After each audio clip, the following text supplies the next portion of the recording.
کو سکھانے اور سمجھانے اور پھیلانے اور اس کو عمل کروانے کے لیے محمد رسول اللہ صلی اللہ علیہ وسلم یہی ہمارا کام ہے. جو ہمارے نبی کا کام ہے وہی ہمارا کام ہے.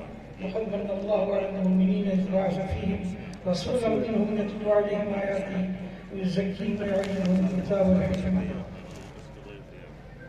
تو قرآن شریف کو پڑھنا ہے، صحیح پڑھنا ہے، سمجھ کے پڑھنا ہے اور اس کو حفظ یاد کرنا ہے.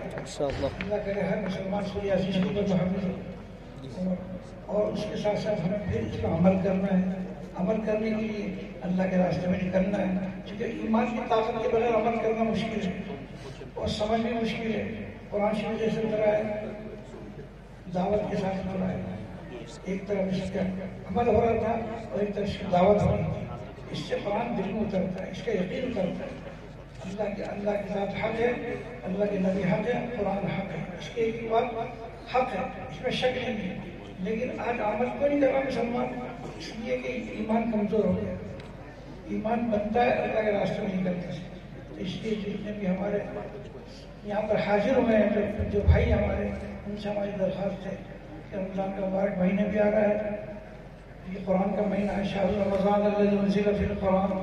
ابھی سے اس کا دعا بھی مانگے اللہ تعالیٰ رمضان کی ہمیں قدر کرنے کی توفیق عطا فرمائے اور اللہ کے راستے میں وقت لگ جائے، چاہے 3 دن لگ جائے اللہ کے راستے میں، تو انشاءاللہ اس سے ہمیں ہمارے اندر شوق اور ذوق اور فکر پیدا ہو سکے.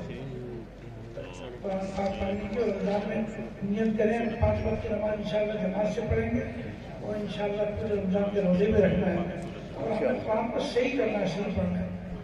اللہ تعالیٰ اس مدرسے کی تمام ضرورت اور غیب سے پورا فرمائے. اللہ تعالیٰ جو ہے مزید ترقی عطا فرمائے. دن بدن ترقی ہو رہی ہے اور اپنے بچوں کو یہاں داخل کریں، تعاون بھی کریں اور دعا بھی کریں. اللہ مجھے اور آپ کا مزید توفیق عطا فرمائے. جزاک اللہ.